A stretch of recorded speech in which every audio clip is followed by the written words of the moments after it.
In today's gospel, Jesus says that he does not seek his own glory, but that his glory conferred by his Father.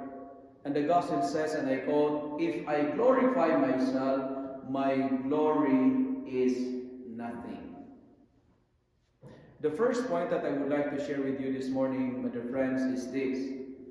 The gospel is inviting me and you, is challenging us to go against the culture of seeking glory, to go against the culture of seeking honor from others. Because looking for earthly honors, seeking glory from others is not what Jesus wants for us. We should glorify God, not ourselves. Because Jesus said, "If I glorify myself, my glory is nothing." That's why St. Paul in his letter to the Corinthians, chapter 10, verses 31, "In all that you do it for the glory of God." And this is what the Jesuit brothers and fathers in their motto, and they're saying, "Ad maiorem Dei gloriam," for the greater glory of God. In everything you do it for the glory of God. In my case, I'm here, I'm offering my Mass, I'm preaching today, not to show that I am good in preaching, but I'm doing it for the glory of God. You should do everything, not to seek claps and applause, thumbs up and appreciation and comments and praise, but do it for the glory of God. Because when we're doing things we do, and we do it to seek glory, honor, and appreciation, God said, that is nothing. St. Paul said, that is garbage. Now, the good question to ask as a point of reflection this morning is this: how do we know that we are seeking God's glory? How do we know? Well, we can connect it in our readings for today, especially in our first reading. We know that we are seeking God's glory when we keep His commandments like Abraham did. When we continue to trust Him, even the prayers we prayed for are seemingly not heard. We seek the glory of God if we are not discouraged, even the blessings are delayed.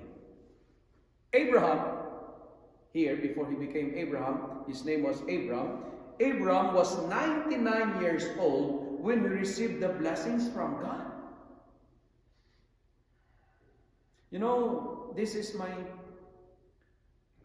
experience also, and I told it to you several times, and I believe blessings delayed but not denied. 99 years old, he received the blessing. It's been a very long waiting for Abraham. But you know what? I tell you, my dear parishioners, my dear friends, you know what? God answers our prayers. When you pray, God answers our prayers. But sometimes we don't like His answers. God answers our prayers, but sometimes we don't like His answers. And we know that we are seeking the glory of God if we continue to trust Him. Even the prayers that we prayed for are sometimes delayed or seemingly not heard. And the message of the first reading is like this: like Abram, seek God's glory, and His blessings will be upon you and your children's children. Because when you trust the Lord, you will not only be blessed, but your children's children. When you trust the Lord, and if you are not discouraged, the whole community of Malig will be blessed because of that trust. Because you are seeking His glory. What's our opening prayer is telling us today? We are encouraged to persevere in holy living. Persevere means don't be discouraged. Continue to live a holy lives. and place your hope in the mercy of God, and His promise to Abraham will be yours as well. Persevere in holy living. It means be consistent all the time. Be good until the end of everything.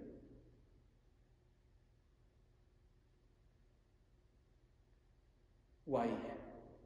Because our responsorial psalm is telling me and you that our God has no Alzheimer's. Our God has no dementia. Our God, when He promised, He will keep His promise. He is faithful to Him. He is faithful to His promise. Because our God remembers His covenant forever.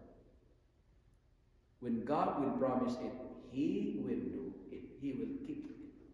Although sometimes delayed, like Abraham, but He will fulfill it. And this is my prayer this morning, that like Abraham, we too will experience the blessings that God promised to us. And finally, what is interesting in our gospel for today was the Jewish people, they pick up stones to throw at Jesus because they can no longer refute His argument. They cannot accept that Jesus is the Son of God, that He and the Father is one. And because of that, they're trying to pick stones and try to stone Him. If you're reading John chapter 8, this is all about the story of a woman caught in adultery. That's the beginning, John 8. And here, this is just like the last part of John 8, chapter 8.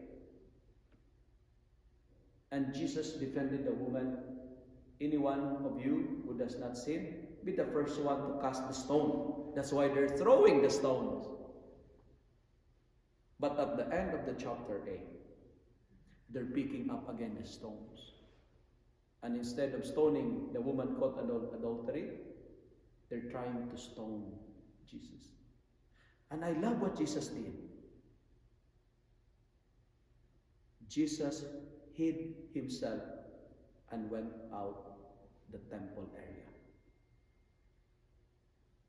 He hid, and then He moved away. He went away because He is telling us a beautiful message. He went away because moving away is the commendable practice to cure violence.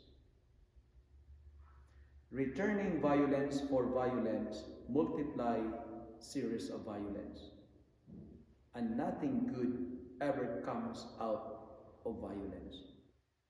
That's why when others are trying to destroy you, move away.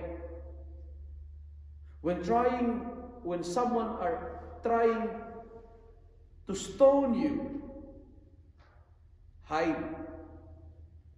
Because that is the best way to show the glory of God. Hide. Because to run away is following the way of love. And I think the gospel, what Jesus did, is speaks the message to all the couples who are here too. Sometimes when you are not in agreement with each other, sometimes when there's I call it heated argument. When you don't agree with each other, follow the example of Jesus. Don't stone your spouse. Don't throw a stone on your spouse. But move. And Jesus is moving because that is a beautiful practice of changing stones into pieces of bread. And if you wanted to stone people, stone them with love and mercy. Let the name of our stones be love and mercy, because that is the best way to show the glory